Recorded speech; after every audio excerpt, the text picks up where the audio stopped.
এ জীবন তোমাকে দিলাম। ভাইয়া মামা। আর অবস্থা রে পাগলা, কি ঠান্ডা।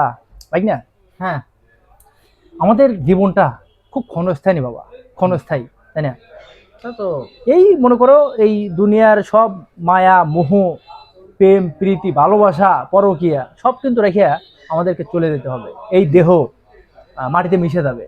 আমি মনে করি আমাদের মনটাই হচ্ছে আসল, মনের পবিত্রতা, মনের পরিষ্কারটাই বড় পরিষ্কার। শরীর তো কিছুই না, শরীর পরিষ্কার থাকলেও তা না থাকলেও তাই, আচ্ছা, একটা গন্ধ মন আসতেছে। পরিষ্কার থাকাটাই কিন্তু বড় ব্যাপার। আপনি নির্ঘাত 7 দিন হয় গোসল করেন না।